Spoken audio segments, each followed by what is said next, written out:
everybody, it's Neil, and I got a new slushy machine, and it said it didn't do diet sugar or whatever, so I figured, hey, I'll try this allulose. I guess it's supposed to be some non-GMO sugar replacement powder. Let's give this thing a try.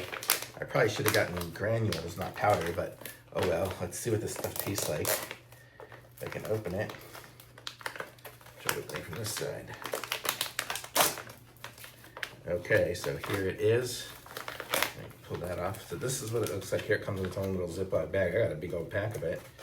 Doesn't expire until 27, so okay. Oh, but it's kind of granularly. And oh, actually that does taste like sugar. I don't think I even have an aftertaste, so I don't know. Seems pretty good.